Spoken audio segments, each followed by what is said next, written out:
Septiembre 27, Juan capítulo 19. Buenos días, hermanos, qué gozo otra vez aquí para abrir las escrituras y aprender algo de la palabra de Dios. Vamos a orar. Gracias, Señor, por este hermoso día. Gracias por tu palabra que es viva y eficaz y es más cortante que toda espada de dos filos, que penetra hasta partir el alma, las coyunturas y los tuétanos, y discierne los pensamientos y aún las intenciones de nuestro corazón. Háblanos, Señor, en el nombre de tu Hijo. Amén. Muy bien, hermanos, vamos a leer Juan 19. Estamos ya terminando prácticamente el Evangelio según San Juan. Y aquí encontramos a Pilato con Jesús, ¿verdad? La crucifixión y la muerte del Señor. Leamos. Así pues, entonces tomó Pilato a Jesús y le azotó. Y los soldados entretejieron una corona de espina y la pusieron sobre su cabeza. Y le vistieron con un manto de púrpura. Y le decían, salve, rey de los judíos, y le daban de bofetadas. Entonces Pilato salió otra vez y les dijo, mirad, os lo traigo fuera, para que entendáis que ningún delito hallo en él. Entonces, ¿por qué Pilato hizo azotar a Jesús? Él sabía que era inocente. Él trató de soltarlo, poniéndolo junto con Barrabás, ¿no? Dijo, ¿a quién quiere que suelte? ¿A Barrabás o a Jesús? Y los escribas, los fariseos, incitaron al pueblo a que soltara a Barrabás, que era un ladrón, era un asesino. Y los fariseos estaban decididos a crucificar a Jesús, ¿verdad? Entonces acá Pilato sabía de su inocencia. ¿Por qué lo hizo sufrir así? Maltratar. Los soldados le abofetearon, lo desfiguraron, se burlaron de él, jugaron juegos con él, como tapándole los ojos y diciendo, adivina quién te pegó, ¿verdad? Y dice que no había parecer en él, lo habían desfigurado completamente. Los romanos eran gente muy dura, muy entrenados en una forma sanguinaria. Entonces le pusieron una corona de espinas, derramó su sangre con esa corona de espinas, porque eran espinas enormes que penetraron en su frente y se hacían burla de que él era el rey de los judíos. Entonces aquí Pilato lo saca y vamos a ver qué dice, el verso número 5. Y salió Jesús llevando la corona de espinas y el manto de púrpura. Y Pilato les dijo, he aquí el hombre. ¿Por qué lo presenta como el hombre? La palabra hombre es Adán. Adán significa hombre. Entonces aquí lo está presentando como el segundo Adán. El primer Adán falló, pecó. El segundo Adán fue santo, puro, sin mancha, para que nosotros podamos vivir por él, ¿verdad? Verso 6 dice, cuando le vieron los principales sacerdotes y los alguaciles, dieron voces diciendo, crucifícale, crucifícale. Pilato les dijo, tomadle vosotros y crucificadle, porque yo no hallo delito en él. Los judíos le respondieron, nosotros tenemos una ley, y según nuestra ley debe morir, porque se hizo a sí mismo hijo de Dios. Cuando Pilato oyó decir esto, tuvo más miedo. Al principio él tenía miedo, ¿verdad? Había interrogado a Jesús y ahora que dijeron que se hizo hijo de Dios, Pilato dijo, ¿cómo? ¿Frente a quién estoy? ¿Quién es esta criatura? Inocente, santa, pura, sin mancha, sin culpa. ¿Por qué lo van a crucificar? ¿Por qué lo van a matar? Crucificarle a ustedes, ¿verdad? Mátenlo a ustedes. Pero ellos lo chantajean. Vamos a ver qué dice el versículo 9. Y entró otra vez en el pretorio y dijo a Jesús, ¿de dónde eres tú? Mas Jesús no le dio respuesta. Entonces le dijo Pilato, ¿a mí no me hablas? ¿No sabes que tengo autoridad para crucificarte y que tengo autoridad para soltarte? Aquí el Señor queda mudo ante la pregunta pregunta de Pilato, porque en vano hubiera sido su explicación. Pilato no estaba capacitado para entender cosas espirituales. Tenía un poco de presentimiento, de discernimiento. Su esposa le había mandado un mensaje diciendo no tengas nada que ver con ese justo, ¿verdad? Y Pilato no sabía frente a quién estaba. Quería averiguar su origen, de dónde vienes, ¿no? De dónde eres. Vemos en el verso 11, respondió Jesús, ninguna autoridad tendrías contra mí si no fuese dada de arriba. Por tanto, el que a ti me ha entregado mayor pecado tiene. Aquí el Señor sabiamente le responde, ¿verdad? Esa autoridad que tú tienes no es tuya, viene de Dios, te ha sido entregada de arriba. Pero el que me entregó a ti, ese tiene mayor pecado. Y no se estaba refiriendo a Judas, se estaba refiriendo a Caifás, que era el sumo sacerdote en ese tiempo, que según la ley judía, entre comillas, tenía que morir por haber blasfemado, pero él no había blasfemado. Entonces sabía Caifás que no podía realmente juzgarlo conforme a su ley judaica, y por eso se estaba sujetando a la ley romana. Venía y lo traía Jesús ante Pilato. Entonces el verso 12, desde entonces procuraba Pilato soltarle. Pero los judíos daban voces diciendo, si a este sueltas, no eres amigo de César. Todo el que se hace rey, a César se opone. Wow, aquí metieron el dedo en la llaga, porque le tocaron el cargo a Pilato, le tocaron su posición, le tocaron su puesto, ¿verdad? ¿Cómo van a acusarlo que es enemigo de César? Lo van a acusar ante su jefe. Tiberio Julio César o Tiberio César Augusto era un hombre muy severo. Él iba a investigar, iba a abrir el caso, iba a ver que había traición, iba a ver que no cumplió con su cargo que se le había encomendado y quizás iba a averiguar ciertas irregularidades que Pilato había cometido. Entonces no le convenía para nada. Aquí entonces en el verso 13 leemos, entonces Pilato oyendo esto, llevó fuera a Jesús y se sentó en el tribunal en el lugar llamado el Enlosado y en hebreo Gábata. Entonces aquí Pilato ya decidió por fin sentarse en el tribunal y dar su veredicto. Verso 14. Era la preparación de la Pascua y como la hora sexta, entonces dijo a los judíos, he aquí vuestro rey. Pero ellos gritaron, fuera, fuera, crucifícale. Pilato les dijo, ¿a vuestro rey he de crucificar? Respondieron los principales sacerdotes, no tenemos más rey que César. Así que entonces lo entregó a ellos para que fuese crucificado. Tomaron pues a Jesús y le llevaron. Qué triste, aquí los judíos no reconocen a su rey, no reconocen a su Mesías. Se salen de la autoridad de Dios, del dominio de Dios y se ponen bajo la autoridad de un rey impío como el César, ¿verdad? Un rey mortal, ya murió. En cambio nuestro Dios vive para siempre. Entonces, qué blasfemia que ellos sí realmente cometieron de ponerse bajo la autoridad del César y de mandar crucificar al Señor. Verso 17. Y él cargando su cruz salió al lugar llamado de la calavera, y en hebreo Gólgota. Y allí le crucificaron, y con él a otros dos, uno a cada lado, y Jesús en medio. Y esto era para que se cumplieran las escrituras que dice el profeta Isaías, que con los impíos o con los inicuos fue su sepultura. Verso 19. Escribió también Pilato un título que puso sobre la cruz, el cual decía, Jesús Nazareno, Rey de los judíos.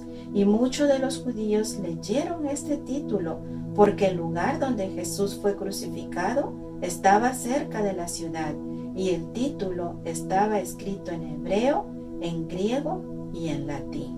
Aquí no pasó desapercibido, tenía un cartel publicitario, todos lo podían leer. Los hebreos que venían a la fiesta a celebrar la Pascua tenían necesariamente que pasar por ahí y miraban ese letrero en hebreo, en su idioma. Los griegos, que era la cultura que predominaba, la cultura griega, podían leer ese letrero, y los romanos que leían el latín podían leer ese letrero. Estaba en 3 idiomas, un poco que se parece a nuestros días cuando vemos los letreros en diferentes idiomas, ¿verdad? Aquí nadie podía decir no supe, no leí, no entendí, porque estaba en 3 idiomas muy asequible para que ellos lo entendieran qué estaba pasando, quién estaba siendo crucificado en ese momento. Entonces sigamos leyendo el verso 21. Dijeron a Pilato los principales sacerdotes de los judíos: no escribas rey de los judíos, sino que él dijo: soy rey de los judíos. Respondió Pilato: lo que he escrito, he escrito. Aquí parece ser que ya Pilato se pone fuerte, ¿verdad? Ya está inflexible, ya lo habían manipulado suficientemente, ya habían salido con la suya de querer crucificar al Señor, y ahora no iban a cambiar ese título por un rótulo. No iba Pilato a dar su brazo a torcer. Lo que he escrito, les dijo. Verso 23. Cuando los soldados hubieron crucificado a Jesús, tomaron sus vestidos e hicieron 4 partes, una para cada soldado. Tomaron también su túnica, la cual era sin costura, de un solo tejido, de arriba abajo. Entonces dijeron entre sí: no la partamos, sino echemos suerte sobre ella, a ver de quién será. Esto fue para que se cumpliese la escritura que dice: repartieron entre sí mis vestidos, y sobre mi ropa echaron suerte. Y así lo hicieron los soldados. Entonces parece ser que eran 4 soldados que estaban a cargo de crucificar al Señor, y repartieron entre ellos su turbante, su cinturón, sus sandalias, su ropa, ¿verdad? Pero la túnica no la quisieron cortar y echaron suerte. Y estos soldados impíos, sin saber que estaban cumpliendo las escrituras, lo que dice el Salmo 22, 18, ¿verdad? Estaba haciendo realidad, estaba cumpliéndose en el mismo acto. Verso 25. Estaba junto a la cruz de Jesús su madre y la hermana de su madre, María, mujer de Cleofas, y María Magdalena. Cuando vio Jesús a su madre y al discípulo a quien él amaba, que estaba presente, dijo a su madre: mujer, he ahí tu hijo. Después dijo al discípulo: he ahí tu madre. Y desde aquella hora el discípulo la recibió en casa. Entonces vemos aquí las mujeres presentes, eran 4 mujeres, entre ellas María, la madre de Jesús, y también la hermana de María, que era Salomé, estaba ahí presente. Y Salomé era mamá de Juan, el que escribe este capítulo, este libro. Entonces vemos, no pudo Juan equivocarse, porque ahí Jesús le encargó a su madre, ¿verdad? En el momento de su muerte le dijo: madre, ya voy a partir, pero no te quedas sola, no te quedas desamparada, ahí está tu hijo. Le presenta a Juan como su hijo, y Juan la recibe como su madre en su casa. Parece ser que Juan tenía la casa en Jerusalén, y por esta razón también era conocido del sumo sacerdote. Sigamos leyendo, verso 28. Después de esto, sabiendo Jesús que ya todo estaba consumado, dijo, para que la escritura se cumpliese: tengo sed. Y estaba allí una vasija llena de vinagre. Entonces ellos empaparon en vinagre una esponja, y poniéndola en un hisopo, se la acercaron a la boca. Cuando Jesús hubo tomado el vinagre, dijo: consumado es. Y habiendo inclinado la cabeza, entregó el espíritu. Aquí se cumplieron otra vez las profecías, ¿verdad? El Señor recibe este vinagre, probablemente porque ya su paladar estaba seco, como dicen las escrituras en el Salmo 22, se pegó su lengua a su paladar, y y este vinagre quizás le ayudó a poder hablar y poder exclamar, consumado es, y entregó el Espíritu. Él puso su vida y luego la vamos a ver que la vuelve a tomar. Sigamos leyendo, verso 31. Entonces los judíos, por cuanto era la preparación de la Pascua, a fin de que los cuerpos no quedasen en la cruz en el día de reposo, pues aquel día de reposo era de gran solemnidad, rogaron a Pilato que se les quebrasen las piernas y fuesen quitados de allí. Vinieron pues los soldados y quebraron las piernas al primero y asimismo al otro que había sido crucificado con él. Mas cuando llegaron a Jesús, como le vieron ya muerto, no le quebraron las piernas, pero uno de los soldados le abrió el costado con una lanza, y al instante salió sangre y agua. Y el que lo vio da testimonio, y su testimonio es verdadero, y él sabe que dice verdad, para que vosotros también creáis. Porque estas cosas sucedieron para que se cumpliese la Escritura: no será quebrantado hueso suyo. Y también otra escritura dice: mirarán al que traspasaron. Parece ser que a Juan le quedó muy impresionado en su mente cómo Jesús derramó su sangre, ¿verdad? Al ser traspasado con esa espada, salió sangre y agua. Y esto era para que se cumpliese también las escrituras. Y el mismo apóstol Juan nos dice en Apocalipsis 1:7 que cuando Cristo venga en las nubes, mirarán al que traspasaron. ¡Wow! ¡Qué vergüenza para el pueblo de Israel!, ¿verdad? Mirar al Señor, a quien no reconocieron como su Mesías, al Hijo de Dios, mirarán al que traspasaron. Entonces aquí se cumple la escritura de Zacarías 12:10. Sigamos leyendo en el verso 38. Después de todo esto, José de Arimatea, que era discípulo de Jesús, pero secretamente por miedo de los judíos, rogó a Pilato que le permitiese llevarse el cuerpo de Jesús, y Pilato se lo concedió. Entonces vino y se llevó el cuerpo de Jesús. También Nicodemo, el que antes había visitado a Jesús de noche, vino trayendo un compuesto de mirra y de aloes, como 100 libras. Tomaron pues el cuerpo de Jesús y lo envolvieron en lienzos con especies aromáticas, según es costumbre sepultar entre los judíos.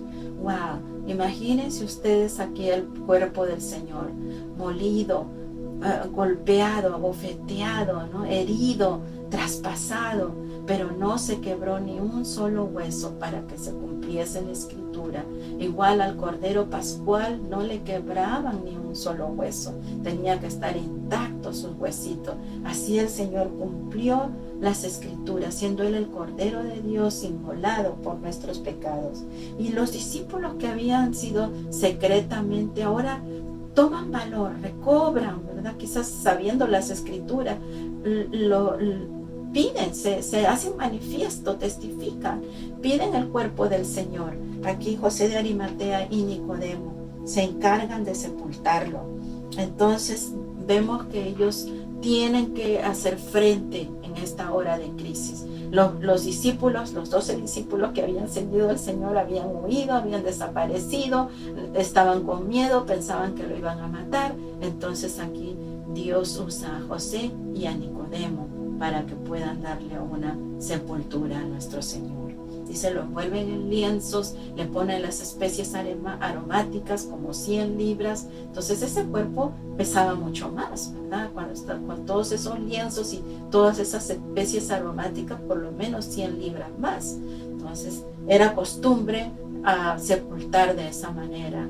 Parece ser que los judíos adquirieron esta costumbre cuando estuvieron en Egipto por 400 años, aprendieron a embalsamar, aprendieron a poner aloes y especies aromáticas en los cuerpos para sepultarlos. Sigamos leyendo el verso 41, dice: y en el lugar donde había sido crucificado había un huerto, y en el huerto un sepulcro nuevo, en el cual aún no había sido puesto ninguno.